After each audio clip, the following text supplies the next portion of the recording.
Hello friends, स्वागत है आपका हमारे यूट्यूब चैनल एग्ज़ाम प्रिपरेशन में। जो लोग चैनल से नए जुड़े हैं वो चैनल को ज़्यादा से ज़्यादा लाइक करें और शेयर करें। चलिए शुरू करते हैं आज आपका अपना नेक्स्ट टॉपिक, संसद या पार्लियामेंट। संसद क्या होती है? संसद के 3 अंग होते हैं, राष्ट्रपति, राज्यसभा और लोकसभा।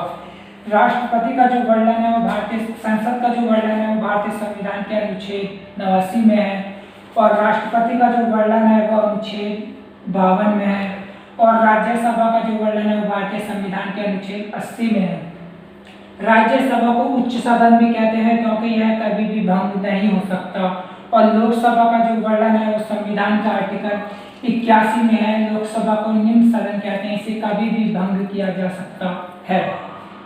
इसके बाद हमारा सबसे पहला आता है राष्ट्रपति। राष्ट्रपति क्या होता है? देखिए, अनुच्छेद 52 कहता है कि भारत का एक राष्ट्रपति होगा। राष्ट्रपति भारत का नाम मात्र का प्रमुख होता है। वास्तविक शक्ति तो मंत्रिपरिषद और प्रधानमंत्री के हाथ में निहित होती है। आर्टिकल 53 कहता है संघ का कार्यकारी प्रमुख होगा, यानी कि जितने भी संघ के कार्य होंगे वो राष्ट्रपति के द्वारा ही किए जाएंगे। अनुच्छेद 54 कहता है राष्ट्रपति का चुनाव। राष्ट्रपति का जो चुनाव है वो अप्रत्यक्ष रूप से होता है। आर्टिकल 55 कहता है राष्ट्रपति के निर्वाचन की विधि। राष्ट्रपति के निर्वाचन की जो विधि है उसमें जैसे मानव राष्ट्रपति के निर्वाचन में 3 प्रत्याशी ए, बी, सी ने भाग लिया।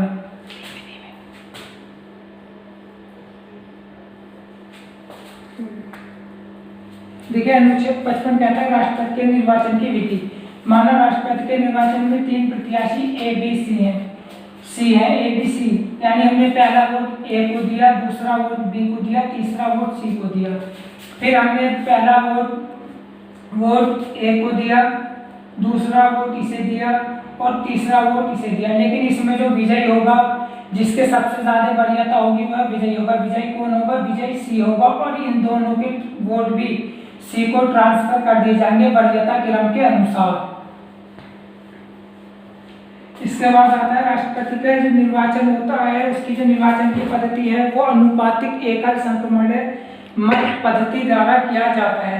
अनुच्छेद 56 कहता है राष्ट्रपति का कार्यकाल। भारत में जो राष्ट्रपति का कार्यकाल है वो 5 वर्ष है। राष्ट्रपति को जो शपथ दिलाता है वो सीजीआई यानी भारत का मुख्य न्यायाधीश, चीफ जस्टिस ऑफ इंडिया दिलाता है। यदि भारत का सीजीआई का मतलब होता है chief justice of India, Bharat में मौजूद न हो तो राष्ट्रपति को शपथ सर्वोच्च न्यायालय का वरिष्ठ न्यायाधीश का मतलब होता है जो सर्वोच्च न्यायालय में सबसे वरिष्ठ यानी सबसे ज्यादा उम्र का व्यक्ति और सबसे ज्यादा काबिल व्यक्ति होगा, वह भारत के राष्ट्रपति को शपथ दिलाएगा। चलिए, अगला जो हमारा आर्टिकल है वो है आर्टिकल नंबर 57। आर्टिकल 57 कहता है राष्ट्रपति पुनः निर्वाचन के लिए योग्य, अर्थात राष्ट्रपति का निर्वाचन दोबारा भी किया जा सकता है। अनुच्छेद 61 कहता है राष्ट्रपति पर महाभियोग। राष्ट्रपति पर जो महाभियोग है वो संसद के किसी भी सदन, लोकसभा या राज्यसभा में लाया जा सकता है। राष्ट्रपति के महाभियोग में संसद के निर्वाचित प्लस मनोनीत दोनों सदस्य भाग लेते हैं।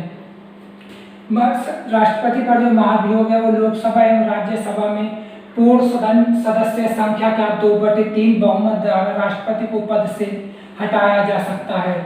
यानी अगर हम राष्ट्रपति को पद से हटाएंगे तो हमें लोकसभा एवं राज्यसभा में कुल सदस्य संख्या का 2/3 बहुमत प्राप्त होना चाहिए, तभी हम राष्ट्रपति को उसके पद से हटा सकते हैं, अन्यथा नहीं। इसके बाद आता है राष्ट्रपति की योग्यताएं। राष्ट्रपति की योग्यता: नंबर 1, वह भारत का नागरिक हो। नंबर 2, 35 वर्ष की आयु पूर्ण कर चुका हो। नंबर 3 था किसी लाभ के पद पर ना हो, पागल एवं दिवालिया ना हो।